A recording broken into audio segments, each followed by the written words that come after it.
Good morning, Kimberly Armstrong, Superintendent, Portland Public Schools.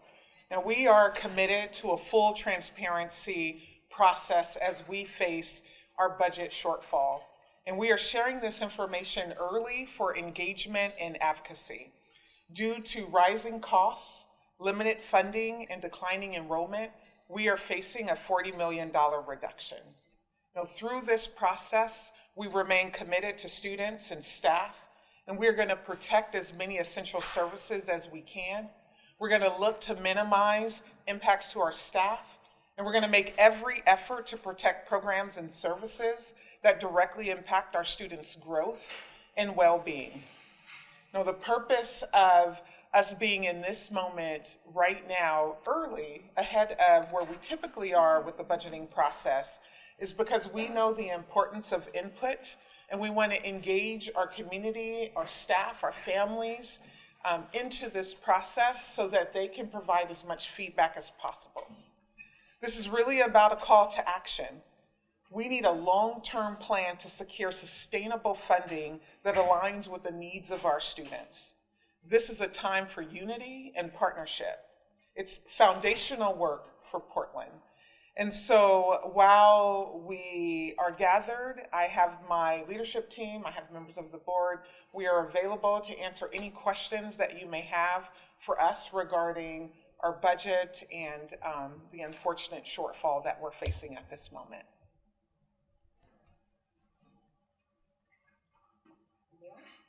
I guess at this point, how many positions are projected to be cut or layoffs? Do we have numbers for those yet? Yeah, we are looking at reducing about 200 FTE. That's our first proposed amount. Like I said, we're hoping to engage community and staff in a robust feedback process, and we are continuing to identify cost-saving measures over the next several weeks. So we anticipate being on this journey for the next couple of months, but we wanted to get out early and quickly our first draft of proposed reductions. And when you're hearing from parents and concerns from parents and community members, what are the specific areas they don't want to see cuts in? Well, I think our families and our staff are aligned with us, right? They want to see impacts to students in classrooms minimized as much as possible. You know, anytime that we're talking about reducing a full-time person or even a part-time person, any human, it is a tough conversation. But due to our current state, it's a necessary conversation in many spaces. But we are aligned with minimizing impacts to schools as much as possible. So which departments specifically have you focused on? Is there a specific department that will get cut the most?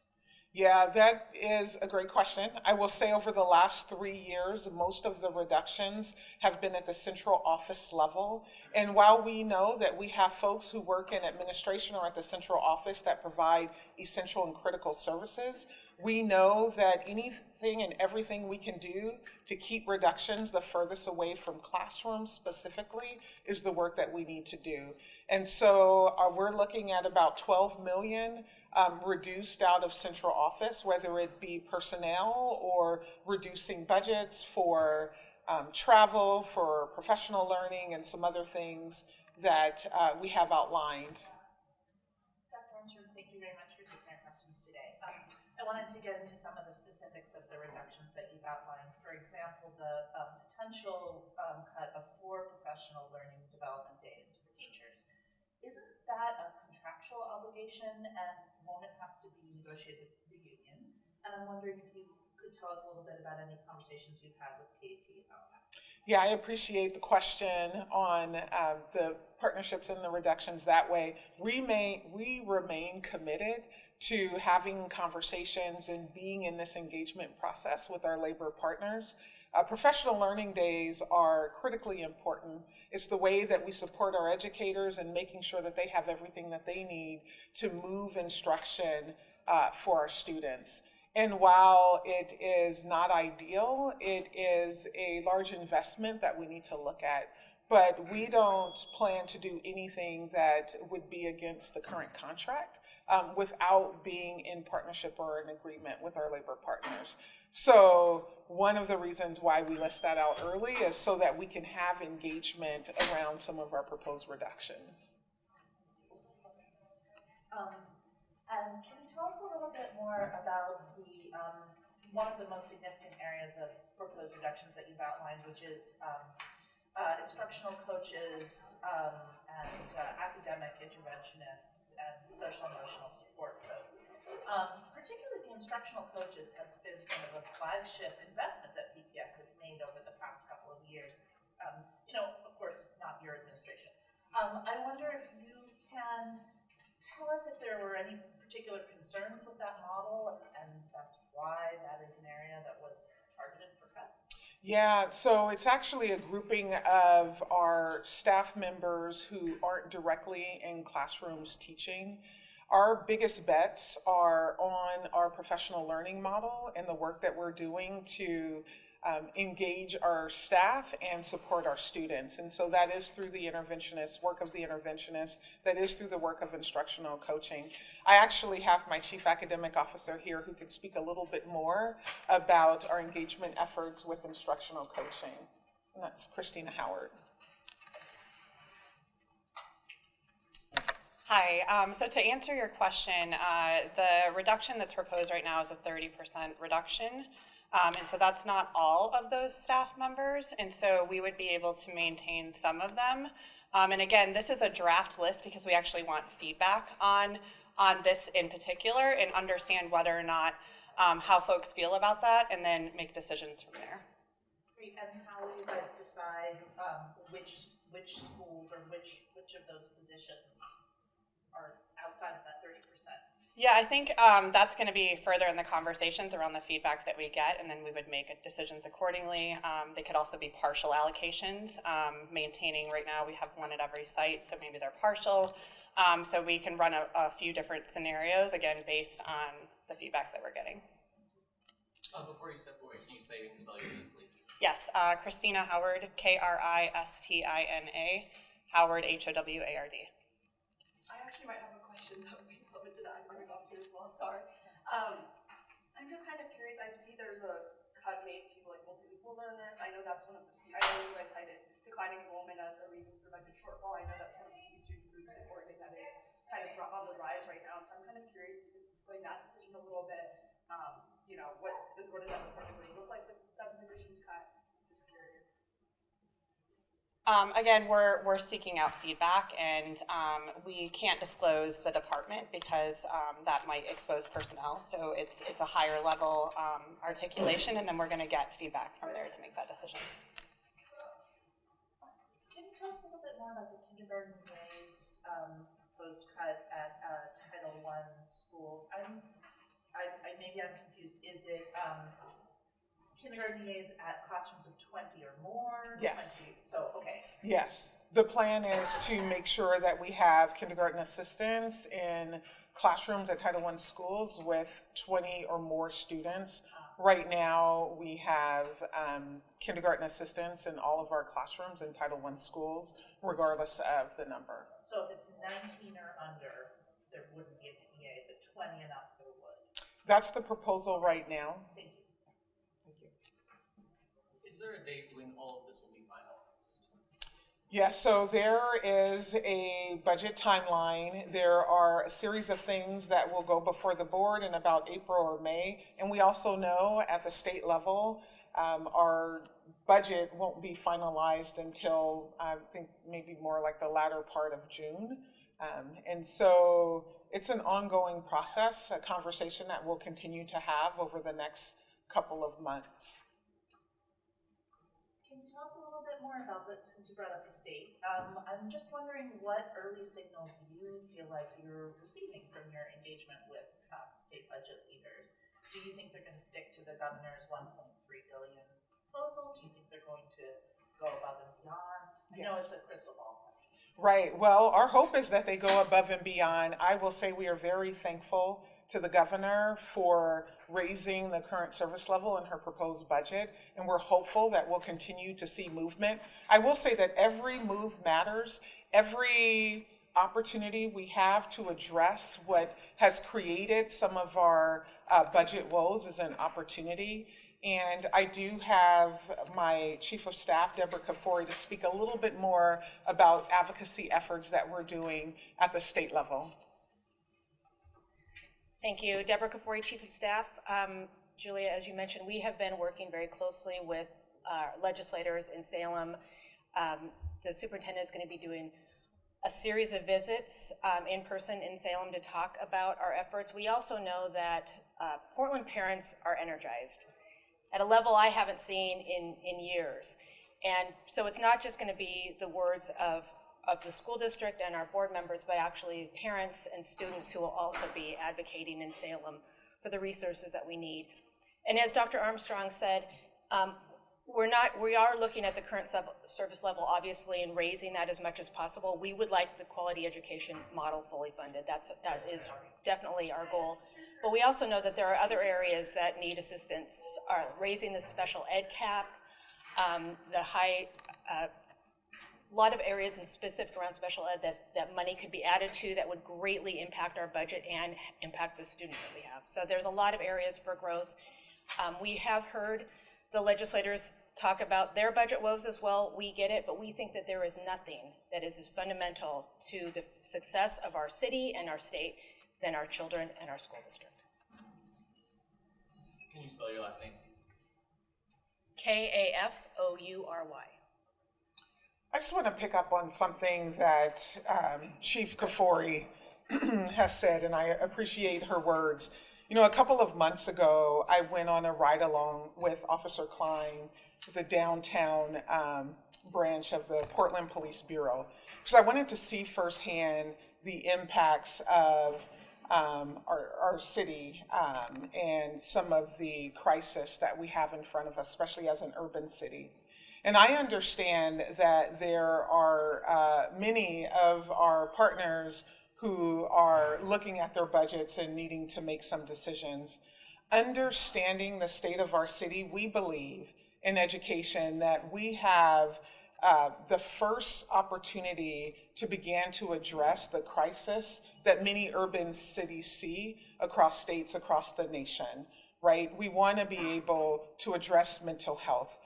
We have to wrap our arms around our kiddos who are presenting with more need. It's no longer just about showing up in the classroom, teaching, and then going home. Our wraparound services are absolutely foundational to not only lifting the work that we need to do in our public schools, but also impacting our city on the prevention side before getting to the intervention. So while we recognize that there are significant budget concerns across our state, across multiple agencies, we stand in partnership. You know, I've said many times, it's not just about Portland Public Schools. It's going to take every single one of us to define our city, to get to a place where our state thrives and our schools are high quality and offering the services that we need to support our learners. Dr. Armstrong, last year, I know that you were not the superintendent at the time, but last year, of course, there was a lot of criticism around the transparency of the budget process and some of the specific cuts around special education, bilingual supports, and just the general sense of we're supposed to be doing as much, if not more, with less, right? And I'm curious how, I know that this is a draft, I know this is a proposal. I also know you're doing this earlier on in the process, and I'm assuming that's an attempt to kind of address some of those transparency concerns. Can you talk about your approach under your first budget and how you want to hit on some of those key concerns? Yeah, absolutely. I appreciate the question. So with this first budget, as you all probably know, in school districts, the budget process with the school board really picks up in about late March, early April, and we are wanting to be ahead in our draft proposal of recommendations so that we can get as much input as we can. There are many areas where we need to continue to make sure that our schools are receiving the supports that they need. We do not have adequate resources to be able to do all the things that we want to do for our students with IEPs who are served under special education. If we were able to do all the things that we want to do, and let me just be clear that this isn't just a wish list or that we're handing out or holding out a bucket saying, give us more funds. We will take all of your money and we'll figure out what to do with it. We know what needs to be done to advance our learners, and we don't have enough resources. And we want to continue to advocate so that we have the funds needed to not only support our students in the classroom, but the staff that are in charge of moving their education forward. So yes, we are diving in. We're diving in early. This is the start of the engagement process. We will have some live webinars. We'll have a question and answer feedback town hall with educators. We'll have an engagement session with other staff. And we will continue on so that when we get this information in front of the school board, they will have information and data about what came up for the community through this process. I also want to ask about how the budget shortfalls or the projected shortfalls will impact modernization efforts throughout school buildings all across the school district. Yeah, I appreciate the question. We still fund critical repairs and needs to our building. I think it's no secret that we have referred a bond, $1.83 billion, so that we can continue to move on the plan and making sure that all of our high schools are modernized and that we're able to address concerns that we heard loud and clear during the strike about rats, mold, heat, and cold. We want the ability to warm our buildings and cool our buildings at the appropriate times. And so it's not a conversation that's just about making sure that we modernize the high schools. The conversation is also about how can we improve as many elementary and middle schools that we can within an 8-year window? How might we move forward on our deferred maintenance that continues to be about $1 billion? You all have heard me say this since interview day, and I will continue to say that our investments as a large landowner in Portland, that our buildings must be appropriate. It's a working condition to not have buildings to be what it is that they need to be. And a working condition impacts student learning conditions. And we need those conditions to be improved, and we need them to be improved quickly. Are there any projects being put on the back burner because of the budget shortfalls?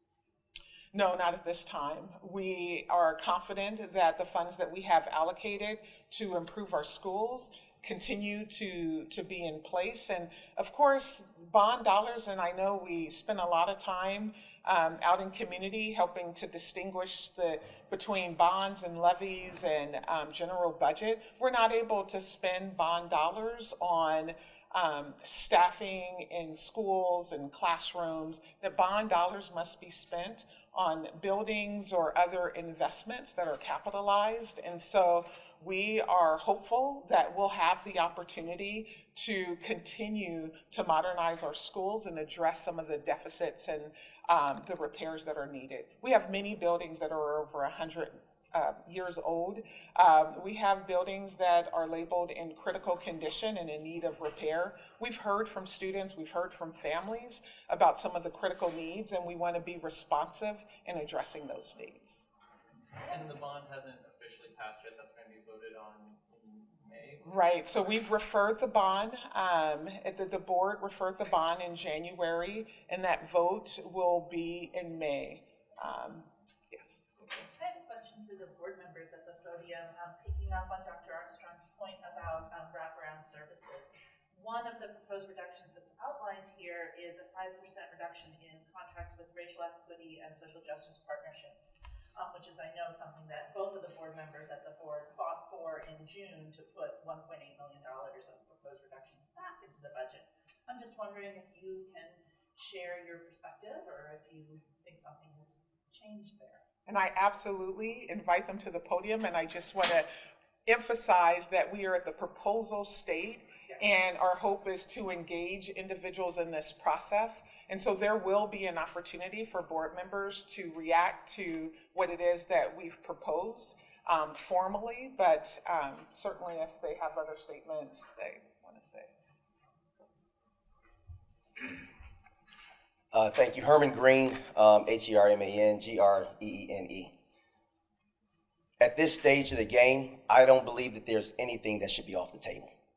Nothing. when it comes to our kids, when it comes to making sure that we can do what's best for them, I believe that now is the time for everyone to take a long, hard look at where the dollars are at and see where we can cut across the board. I don't think any table should be left unturned. I don't think any stone should be left unturned. We need to look at all of it. I don't want to see programs that are serving our diverse communities impacted. And I don't want to see teachers get cut. And I don't want to see the staff members get cut. And I don't want to see anybody in the building office get cut. And I don't want to see any of these things. But the reality is, we ain't got it. The money is not there. And until we can do something about the real issue, which is making sure that we have the funding that we need to support our schools and support our kids, we're going to continue to have these types of problems. No one wants these problems, and yet with a budget that is coming up short every single year, you're going to continue to have issues. Our buildings are going to continue to fall down until we get enough money to fix them. You heard her say we got over $1 billion in deferred maintenance that needs to be done. And yet we're only going after a bond that's $1.83 billion. So even if we get everything that we want to do, we're still not going to be able to take care of all the issues. We have to look at everything. There's no space. There should be no conversation that should be off the table. There should be no department that should be off the table. When it comes to thinking about serving our kids, serving our schools, serving our students, everyone should be prepared to take a look at what we need and say, where can I make an adjustment because it's for the kids? Where can I come up? What can I shave off because this is for the kids? It has to be about the kids, every conversation. So no, you're right. I don't want to see it. And at the same time, I don't even want to be having this conversation. So if we all get to come together and we can get all of our community to rise up, because I know that my community doesn't want to have this conversation. I know that the staff doesn't want to have this conversation. So I think this is the time for us to rally together. This is the clarion cry to say, listen, if we want to change this, then let's all come together. Let's all get on the same page. Let's all go down to Salem where the difference can be made and say, we need more. What you're giving us is not enough. We need more. I know that it's going to hurt. And every district in the department, every organization, with the police department, the mayor's department, I don't care who it is. To me, it doesn't matter across the board. Everybody should be looking to say, maybe I can shave 200 million. Maybe I can shave 200 million. Maybe I can shave 200 million, because it's about the kids. And we need to do that across the board, because there's nothing more important than our kids. We say that we want to transform tomorrow. Let's put our money where our mouth is and let's do something to transform tomorrow. Otherwise, we need to stop saying we care about kids.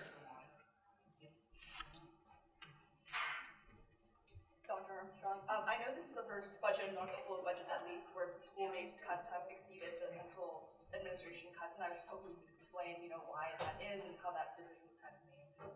Yeah, absolutely. Well, when you have the size budget that we have, and we are one of at least the top 5 employers in the city of Portland, that means that we carry a lot of staff in our budget. And I understand that is a top question, right? What is it, teachers to administrator ratio, those who are in the classroom versus those who support the classroom. And all I can say is that we started this engagement process so that we can hear feedback. And we are continuing to focus on keeping reductions furthest from the classroom. I do have my chief financial officer here, who just started with us, and we're so excited to have her in the position. And I'm going to ask her to just come forward and share a little bit more. Thank you, Dr. Armstrong. Michelle Morrison, MICHELLE Morrison. As Dr. Armstrong said, I am fairly new to Portland. I can tell on the heels of that question, though, we are in the 3rd year of reductions here, and the interest in this is because we are impacting schools at this time. So we have done a lot without impacting schools. So,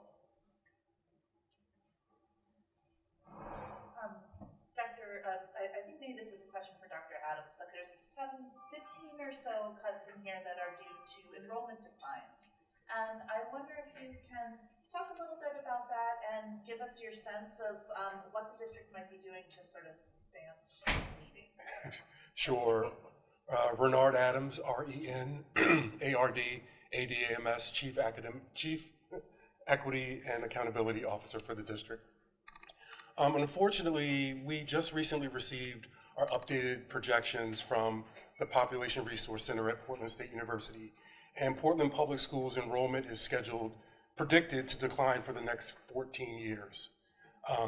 The decline. Are those online? Not yet. We'll get them there as soon as we can. So I'm giving you some hot off the presses information. And our enrollment for next year is projected to decline by a little over 900 students.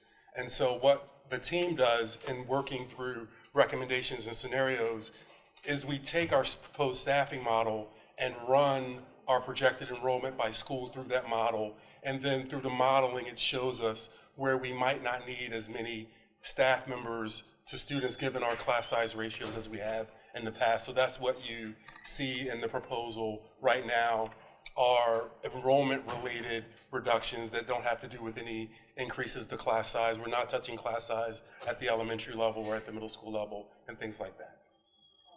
So, and this might be for you or it might be for Dr. Armstrong. I understand that the rest of this year you guys are going to be busy with the budget and the bond. That's a lot. I'm just wondering, Dr. Armstrong, where you see or whether you see the need for a conversation about enrollment boundary redrawing and or potentially school closures given this continued enrollment decline and budget situation. Do you have a timeline? Yeah, that's a great question. I would say on enrollment and imbalancing, it's a conversation that we will look into in the spring. As Dr. Adams mentioned, the information is hot off the press, and so we need to dig into that. Understanding that there's a decline that's expected over the next 14 years, but that also deals with current state.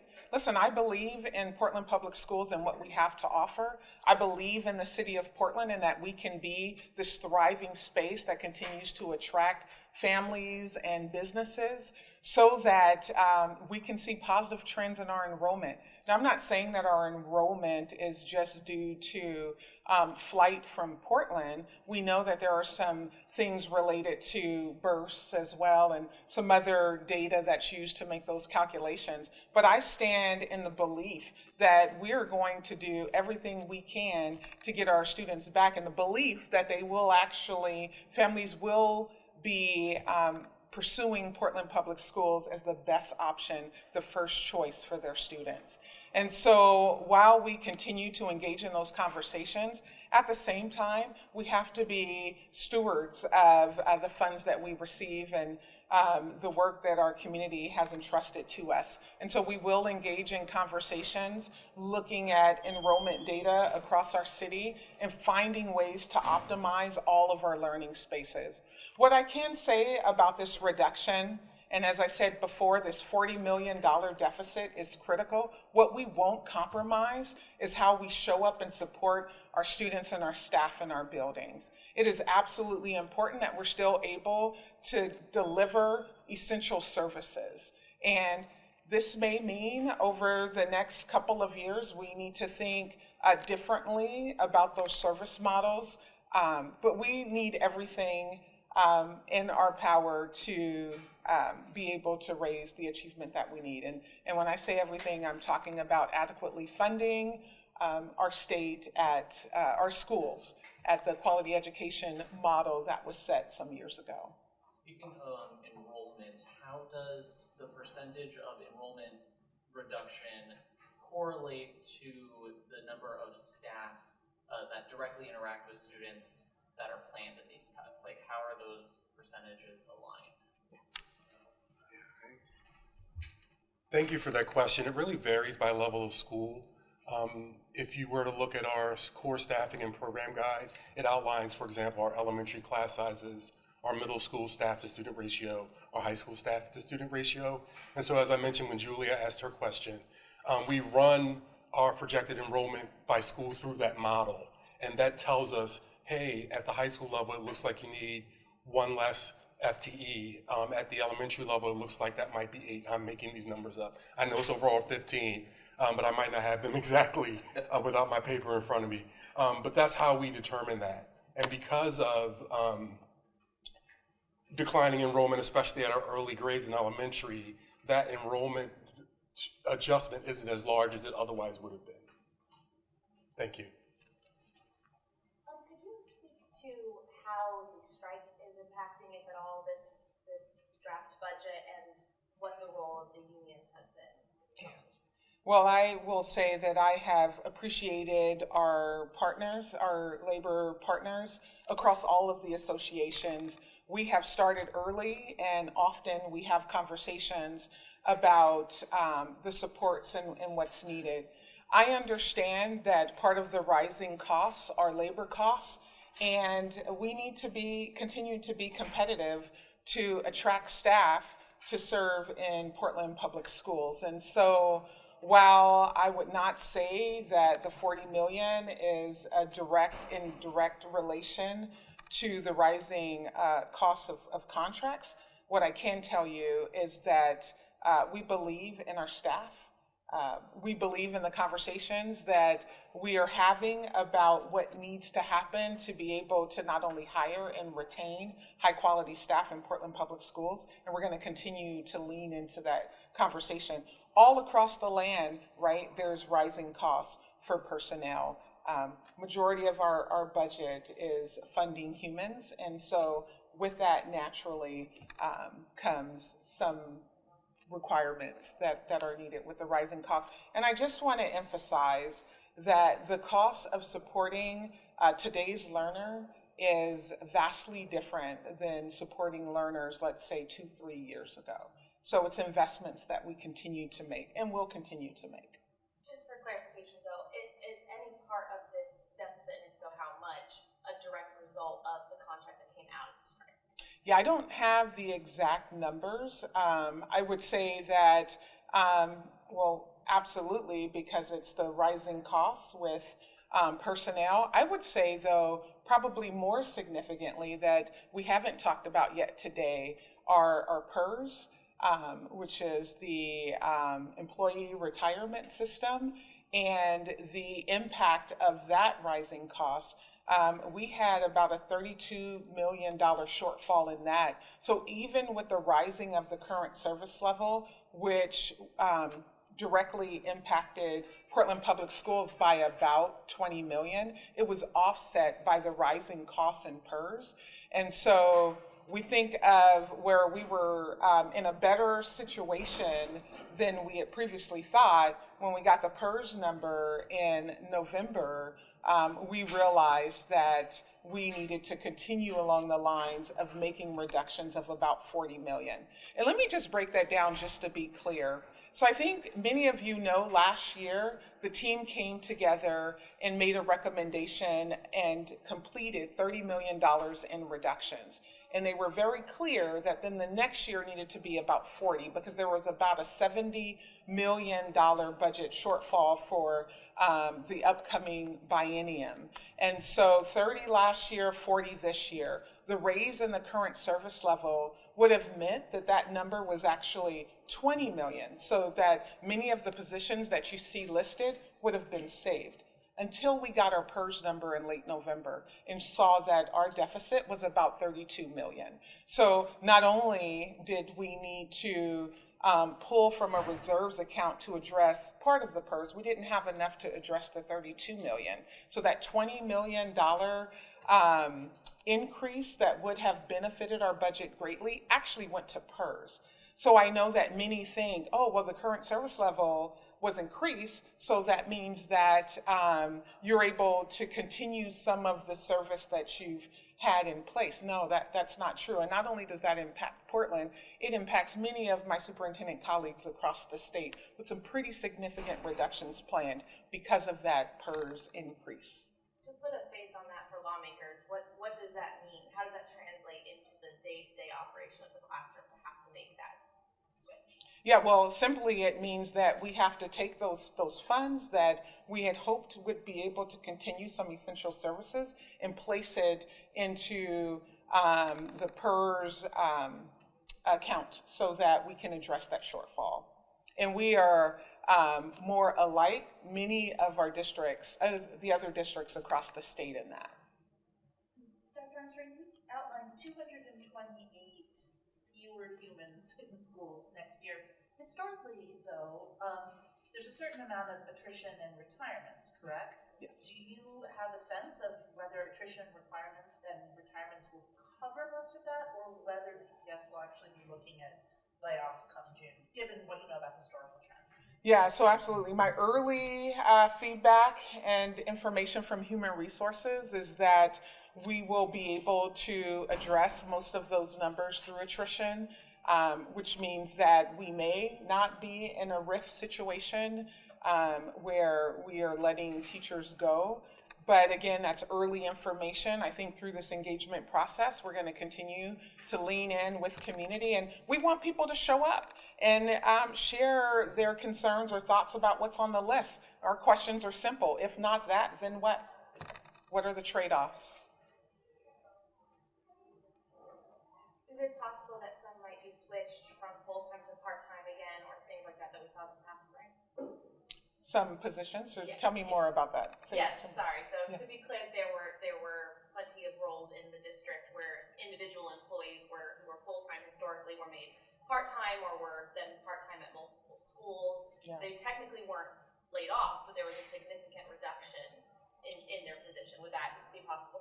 Yeah, and that was definitely a significant impact to schools. Our early data tells us that through attrition, our staff members will land in spaces. It may not be in the school that they were initially in due to the decline in enrollment and the way in which we are redoing our model, or maybe there were humans who were supporting teachers across multiple classrooms. They themselves might find themselves in the classroom. But again, it's early in the process, and we are wanting to be as transparent as possible and engage our staff and community into a conversation where we receive feedback and that they are tooled and ready to advocate at the state level. All right, well, thank you very much for coming today. Obviously, this is the beginning of a conversation. We will be having many, many more of them with you throughout this budget process. Folks are going to stay around a little bit more if you have a question offline or something. Yeah, absolutely. Any final questions? We wanted to make sure all questions were answered. Thank you for that, Chief Kafori. All right, thank you for being here. Thank you.